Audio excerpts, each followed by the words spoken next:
दिवस मना रहे हैं, लेकिन यह आजादी हमें उपहार में नहीं मिली है। इसके लिए एक लंबी यात्रा करनी पड़ी है, आजादी की यात्रा। इस यात्रा में हजारों लाखों लोगों ने अपनी जान की कुर्बानी दी। 1919 जलियांवाला बाग। आज हमारी बैसाखी का दिन है, लेकिन पूरा पंजाब बैसाखी नहीं मनाएगा। हम सब बैसाखी नहीं मनाएंगे।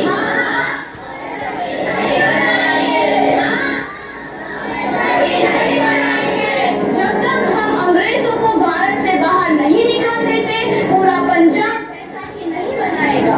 अच्छा, तो तुम सब हमारा विरोध करता है, भाग जाओ यहाँ से। इसका अंजाम बहुत ही बुरा होगा। हम नहीं जाएंगे, तुम लोग जाओगे। हमें नहीं, तुमको भारत से भागना होगा। Soldiers fire!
जलियांवाला बाग के हत्याकांड ने आजादी की आग में घी देने का काम किया।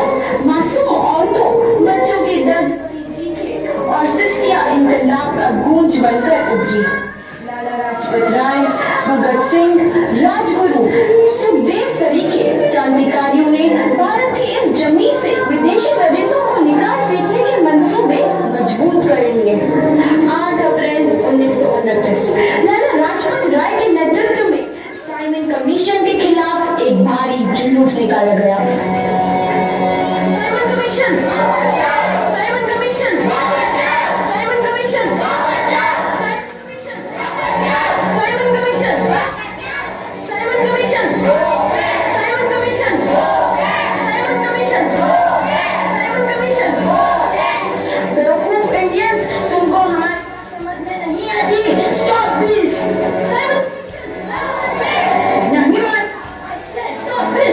लाला जी, आप आगे बढ़ो, हम आपके साथ हैं।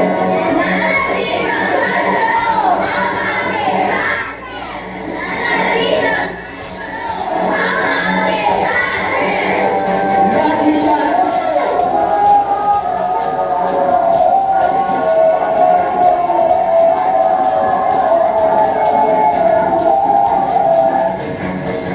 मेरे शरीर में लगी एक लाठी अंग्रेजी सरकार के कफन में कील का काम करेगी। ये आजादी की लड़ाई रुकनी नहीं चाहिए। ये जिम्मेदारी मैं तुम सबको सौंप कर जा रहा हूँ। लाजपत राय की दर्दनाक मौत के बाद भगत सिंह, सुखदेव, राजगुरु वतन के इन मतवालों के खून में ऐसा उबाल आया जिसका सामना करना अंग्रेजी सरकार के लिए मुश्किल हो गया। अंग्रेजों को करारा जवाब देने के लिए स्कॉट और सैंडर्स को मारने की रूपरेखा रची गई।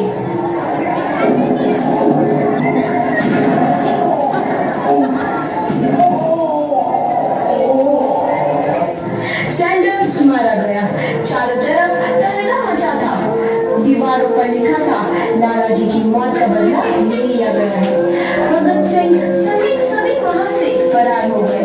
8 अप्रैल 1929 दिल्ली में ब्रिटिश सरकार की सेंट्रल लेजिस्लेटिव असेंबली की बैठक में 2 बम धमाके की आवाज सुनाई दी।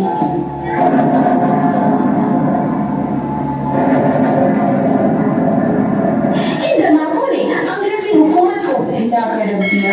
इस घटना को अंजाम देने वाले भगत सिंह, राजगुरु और सुखदेव ने अपने आप को अंग्रेजों के हवाले कर दिया। 1930 को अदालत ने अपना फैसला सुनाया।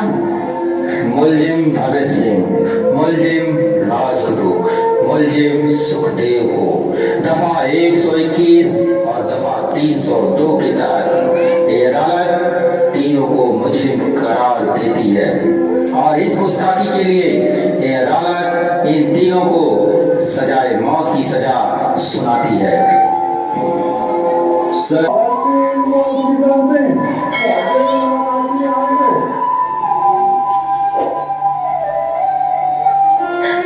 तेरी तरह पत्थर दिल नहीं होगा।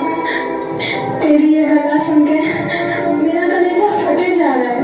माँ, मेरा दिल कोई पत्थर जैसा नहीं है, एक वतन परस्त का दिल है जो मेरे देश प्रेम के जज्बे को ताकत देता है। बेटा, मेरा लाल, माँ, आज मेरी तपस्या पूरी होने जा रही है। जे तू रोई तो मैंने तकलीफ हुई। सोच, तेरा पुत्र आज शादी करने वास्ते जा रहा है। फर्क केवल इतना है, वो घोड़ी पर नहीं फांसी पर चढ़ने वास्ते जा रहा है। आज तू क्रांतिकारी की माँ है, कल तू एक शहीद की माँ होगी। माँ, पुत्र भगत, तू इतनी छोटी उम्र में हम सबको छोड़ के चला जाएगा। तूने जिंदगी में देखा ही क्या है पुत्र?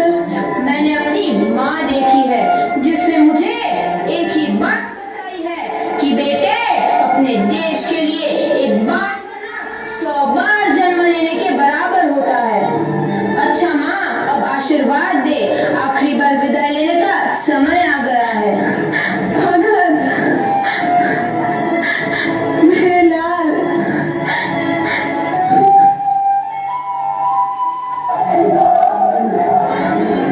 भगत सिंह, तुम्हारी कोई आखिरी ख्वाहिश? हमारे हाथ खोल दिए जाए। हम तीनों दोस्त एक दूसरे से गले मिलना चाहते हैं। उनके हाथ खोल दिए जाए।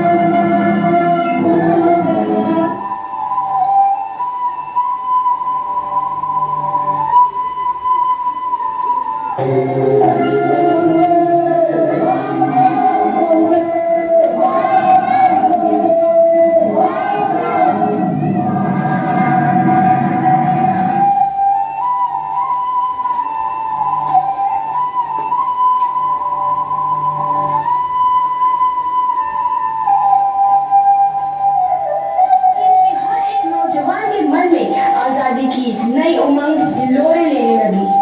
अंग्रेजों भारत छोड़ो का नारा जोर पकड़ रहा था। बच्चों को सबने देखिए। एक आजाद भारत का बच्चों को सपना देखना आरंभ कर यहीं से- दिया था। यहीं से हर कोई अपने अपने ढंग से इस महायज्ञ में अपनी आहुति दे रहा था। सुभाष चंद्र बोस, रानी लक्ष्मीबाई, तात्या टोपे और मंगल पांडे जैसे शहीदों की कुर्बानी रंग लाई।